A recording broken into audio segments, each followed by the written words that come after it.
Imana ije gushyigikira abo gushyigikirwa, nigusangana naho kaba gaseri kamwe, naho yaba intete imwe, ariko wareze ntabwo izayirengagiza, asangana amakoma gusa ngo naba pasiteri n'abavuga butumwa n'abahanzi n'abahanuzi, abizasangana ngo nabaririmbye mu makorari n'ubudiyakoni. Mwitegure ko Imana igiye kwakora akazi igasukura umurimo wayo, ari urwo rutoki ari wo murimo w'Imana.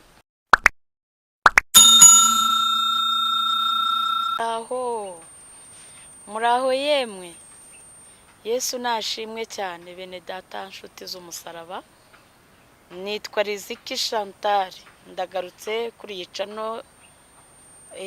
Nimero telefone nshakirwaho ni 0788713311. niyo. Ndi umukobwa, ndashima Kristo Yesu ko yangiriye ubuntu akambagakiza, nanjye mu bari barushye yakamaye rwose ngashaka. Tuzajya tugenda tuganiraho n'ibinakunda no kubuhamya, nzajya mbacishirizaho aho ubuhamya bwanjye uko Imana izajya ibishaka. Ariko ubu ngubu turi mu mwanya w'ijambo ry'Imana. Kubw'ibyo rero, bene data nshuti z'umusaraba, Umwuka Wera akaba ari yampaye iri jambo ngo abe ari ryo nsangiza abatuye isi. Inkuru nziza iboneka hano muri Yohani, uko yanditswe na Yohani 15 umurongo wa mbere. Turagarukira ku murongo w'8. Inkuru nziza uko yanditswe na Yohana, ku murongo igice cya 15 umurongo wa mbere, turagarukira ku murongo w'8. Haragira hati: ndi umuzabibu w'ukuri, kandi data ni nyirawuwuhingira. Ishami ryose ryo muri nge ritera imbuto arikuraho, iryera imbuto ryose aryanganyaho amahage yaryo, ngo rirusheho kwera imbuto nyinshi. Kwera imbuto nuko mumaze kwezwa n'ijambo nababwiye. Mugume muri nge, nanjye ngume muri mwe. Nk'uko ishami ritabasha kwera imbuto ubwaryo ritagumye mu muzabibu, niko namwe mutabibasha nimutaguma muri nge. Ninjye muzabibu, namwe muri amashami. Uguma muri nge, nanjye nkaguma muri we, uwo niwe wera imbuto nyinshi, kuko ari ntacyo mubasha gukora mutamfite. Umuntu wese utaguma muri nge ajugunywa hanze nk'ishami ryumye, maze bakayateranya bakayajugunya mu muriro agashya. Nimuguma muri nge, amagambo yanjye akaguma muri mwe, musabe icyo mushaka cyose muzagihabwa. Ibyo nibyo byubahisha data, nuko mwera imbuto nyinshi, mukaba bigishwa banjye. Mwakire neza ijambo ry'Imana. Muraho yemwe. Bene data rero nshuti z'umusaraba, iri jambo ni Yesu warivuze ngo ndi umuzabibu. Ubwe yarivuze, data ni nyirawuwuhingira. Yaravuze ngo namwe muri amashami kuri nge, abakristo. Yesu ni Kristo, n'abamukurikiye abemeye kwakira agakiza bakihana bakava mu byaha bitwa abakristo. Abakristo, turi abakristo. Hari abakristo, hari abakristo, hari n'abakristo. Abakristo n'abakristo ni amagambo abiri asa, ariko harimo akantu bimwe kera numva tukikiga bavuga ngo amasaku mu Kinyarwanda. Abakristo, abakristo, abakristo. Bene data, umukristo, twigeze kuganira abantu bamwe babwira ko umukristo ni umuntu ubarizwa mu itorero runaka, akaba yarize akabatizwa mu izina rya Yesu Kristo, ariko ntibisobanura yuko akora ibyo Kristo ashaka. Hari noneho abakristo abe. Abo ni abantu barenze kuba abakristo, ahubwo bahinduka be, bakora ibyo data wo mu ijuru ashaka. Ahangaha rero nkabonera kubwira abantu baba mu nzu y'Imana badakora iby'Imana ishaka, bafite amazina gusa, bikagendera mu ijambo nasomye byashobora rivuga ngo ufite izina ry'ukuriho nyamara uri intumbi. Wari ukuriye kubaho ntube intumbi ngo ube nk'uwapfuye. Yesu aravuga rero ngo muri umuzabibu, ndi umuzabibu, mwebwe muri amashami. Ducometse kuri Kristo, aba Kristo. Dusabwa gukora ibyo Data wo mu ijuru ashaka, ibyo Kristo nawe ubwe umwana w'Imana ashaka. Nuko byumvikane ko nta kintu cyajya kugera ku ishami kitabanje kurira igiti, uretse ko ari inyoni zigwa ku mashami zitagombereye igiti. Hari abatera amabuye, ibuye ntago ryabanza kurira, rihita rifata ku giti, ku ishami. Hari ibintu bita bifata ku mashami bitagombereye gufata ku giti. Umuyaga uzuhuha, amashami akagiriya hose, igiti gihagaze. Ariyo mpamvu abakristo bakunze guhura n'intambara. Kibisobanura ko Yesu yaguye, ko Yesu yanyeganyeze, basha kubahagaze ariko amashami agahungabana, ibibazo bikajya hose, ukagira ngo urapfuye birarangiye, ariko ishami ricometse kuri Kristo. Ikindi, hari igishami rikokoka rikuma kandi riri ku giti. Hari ibintu nagiye nitegereza, rigahananuka umuyaga wawe, ishami rikagwa hasi rikaba rivuye ku giti. Hari n'amashami akomera paka kazarinda ava ku giti uko bagitemye, akazarangirana n'igiti. Bene Data, amashami ahungabanywa n'umuyaga, n'ibigeragezo, intambara, abari gupimwa ngo arebe ko yava ku giti. Hari ibiza bigendere kugira ngo bidukure kuri Kristo. Nk'abakobwa ukaba ukuze, inama za benshi inama za benshi ari izigusaba gushaka no kwishingira. Hari wagira ngo kuba umukobwa n'icyaha imbere y'Imana, kumva ko uri umukobwa isirangiye, uri umusore bakumva reka data byakomeye. Hari n'abagirwa inama ati ntama yaragukandagiye, byararangiye, inyombye yakuvugiye hejuru. Ntayo, iyo turi muri Kristo Yesu tuba turi ibyaremwe bishya. Ntibaguteranye n'inyombya, ntibaguteranye n'intama, nta cyagize icyo kigutwara. Ntiushaka uba ufite imyaka ingahe myinshi, Imana ikora uko ishaka, yemere kukubakira. Kandi amashami yemerewe guhuhwa n'umuyaga akawujyana, ariko ishami nubwo umuyaga uhuha inshuro nyinshi ntago ava ku giti. Ishami riba rigundiriye, riri ku giti. Bene Data, none amashami izuba ryakubita, ibibabi byose bikavaho, gukokoka kukashira, amasengesho akavaho, kuzura amaganya no kwitotombera Imana, ukitotombera cya giti ko ntacyo cyakumariye. Kandi icyo giti si wewe shami wenyine uriho, hariho nandi mashami. Byagera nyuma rya shami rikivumbura, rikaba ritakaje imbaraga, rikuma, ibyo kongera gufata amazi avuye kuri cya giti bikavaho, ikajyaho rikananirwa, rikuma, rikavaho, rikigendera. Nkuko arimo batangira urugendo bazi neza ko bagiye kubona imigisha, ibintu bidasanzwe, abagore n'abagabo bagiye kubona amazu n'amamodoka, iyo babibuze bahita bagwa bakava mu byizerwa. Ako tukarenge. Ariko hari n'amashami anamba ku giti, ukabona rirakomeye, ukabona rigenda kugira hari nka kimwe cya gatatu cy'umubyimba w'igiti, cyangwa se kimwe cya kangahe. N'abantu bakomera muri Kristo, bakora ibyo Data wo mu ijuru ashaka. Habamo abashumba bakora ibyo Imana ishaka, bakemera bagapfira umukumbi. Abapasteri bakanamba ku ntama. Harimo bemera bagasenga ari pasteri, bakajya mu butayu bakagera ikirenge mu cyo Yesu yakoze. Harimo bemera bakanambara, abaririmbyi bagapfira umurimo w'Imana, inzara ikabica, bagatukwa, bagasuzugurwa ari abadiyakoni. Ariko ntibari kuri Kristo, ntibakokoke ngo amababa baveho, ibihe byo gusenga bigende, ibihe by'umwuka kuririmba babireke. Oya, ahubwo uko bugenda bucya bakishakamo imbuto. Nuko Yesu yavuze ngo ishami ryose ryera imbuto, aryanganyaho amahage yaryo ngo rirusheho kwera.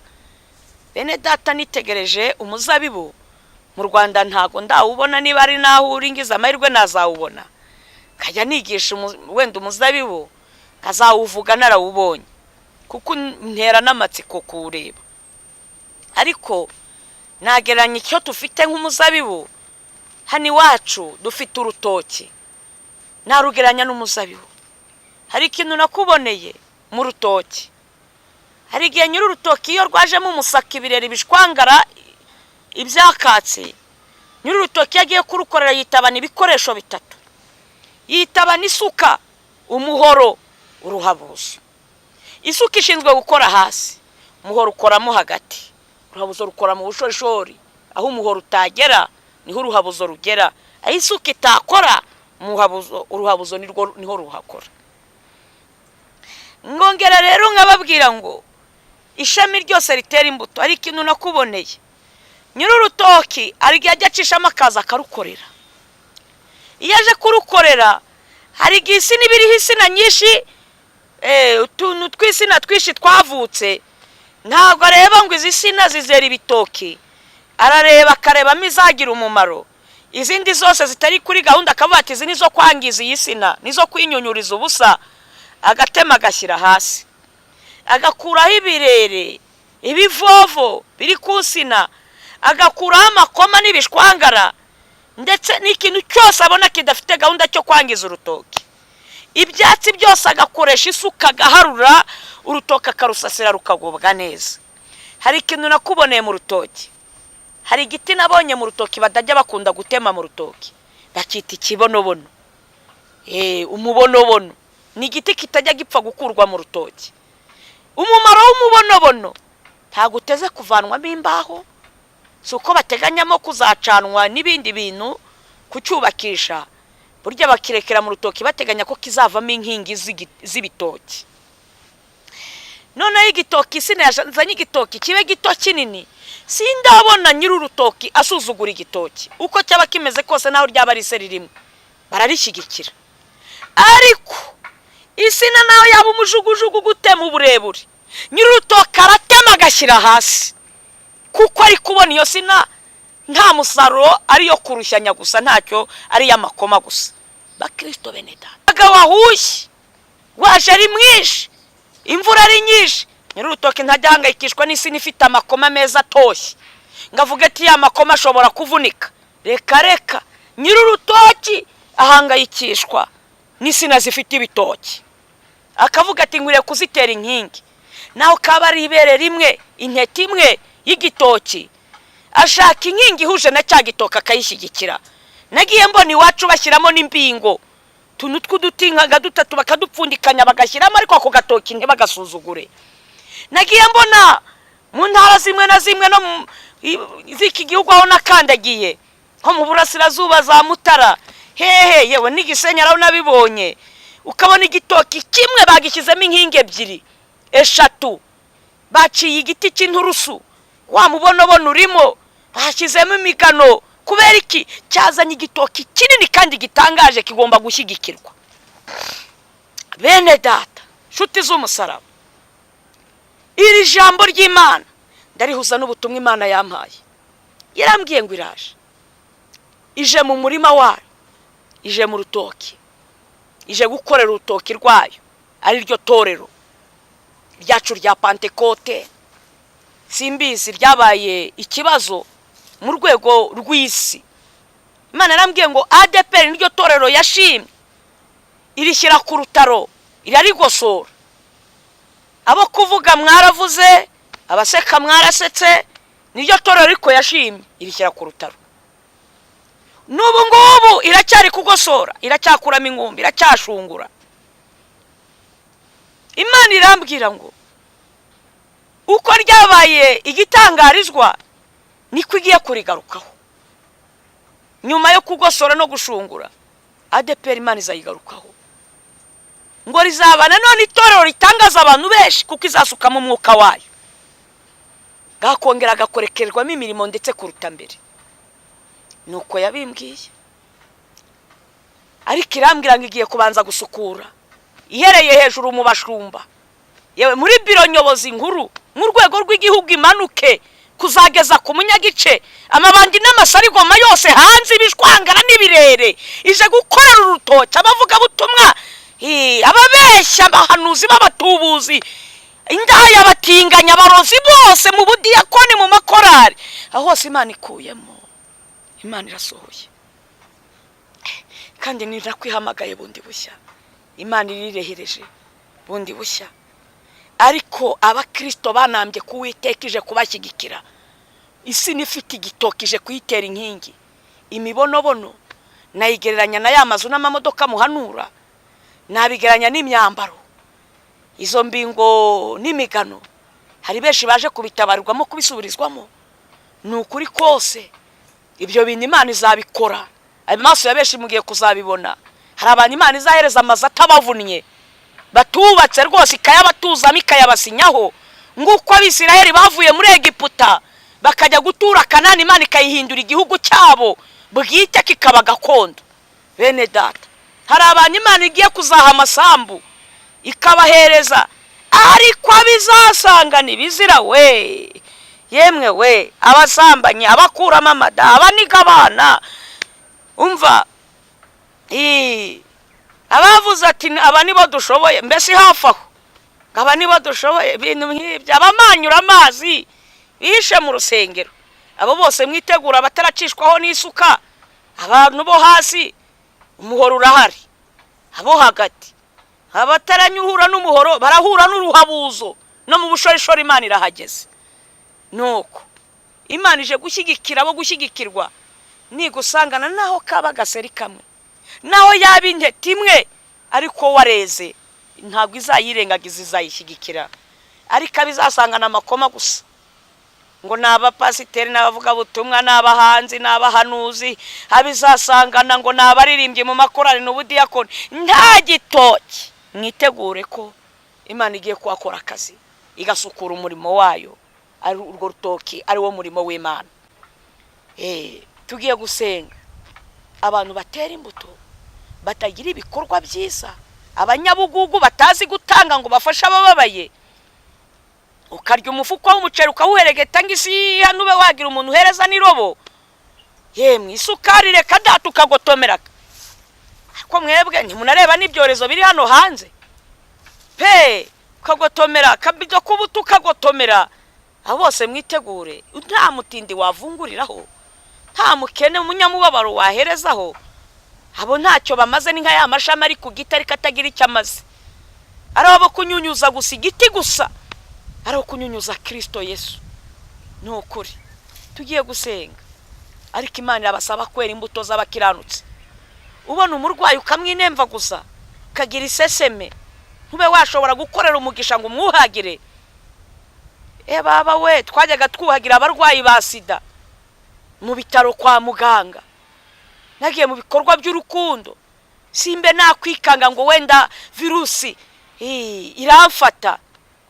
Ni kera, imyaka naciyemo ni myinshi, twagiye dukora uko dushoboye, si ngombwa ngo tubabwire. Bene data, ntago bikwiriye ko mwirengagiza abanyamubabaro, abari mu kaga. Cyakoze kubw'iki cyorezo cya corona, Imana ishimye ko tudakoranaho, tutanasuhuzanya. Tugiye gusenga, mushaka imirimo myiza yabera. Mugore nabyara, wigira inenesi, aho kumubaza abantu umubaragejejemo, hanze ubaze niba yasomye no kugakoma. Naho iby'umubare abantu siwe ubarema, ni Imana ibatanga, kuko hari na benshi bafite ubuhanga bagerageje gushaka abana barababura. Kandi muhumure, ubwo muri kubona muri benshi, Imana yigeze kumbwira ngo abantu babaye benshi, ndetse abantu bagezaho gutinya kubyara. Irambwira ngo ni muhumure abafite ubwoba bwo kubyara, abana muzabaha iki? Irambwira ngo ni muhumure, Imana iruruyukire, irurutsije kubagabanya. Muhumure, irajije gukora isuku, ije kubagabanya. Murakoze, tugiye gusenga. Mana yera, Mana yo kwiringirwa, Mana izaca imanza z'abazima n'abapfuye, ndagushimiye ko ari wowe uje gukorera urutoki rwawe. Ndakwinginze Uwiteka, utabara ubugingo bwa benshi, kuko amashami azakurwaho ni nk'amakoma azakurwaho kusina ngo adakomeza kuyivuna. Hari ibishwangara, hari abaguye mu byaha, hari abamaze kunanirwa basubiye inyuma, hari abaretse imirimo myiza bakoraga. Beza ubatunganye, tabara ubugingo bwabo bwe kurimbuka. Urakoze Kristo Yesu, bambika imbaraga z'umwuka wera kugira ngo barusheho kwera imbuto, kandi utange ihumure mu bagenzi kugira ngo be kunanirwa. Abanyamubabara bari kuburara bakabwirirwa babuze aho kuba, ababuze ubwishyu bw'amazu, abarwayi, abo bose ubatabara ubakize, barengera ubapfumbaturira ukuboko kwawe kwera kw'iburyo, kuko rero upfumbaturira igipfusi cyawe ibyaremwe byose bigahaga. Ndagushimye kuri uwera ni mu izina rya Yesu, amen.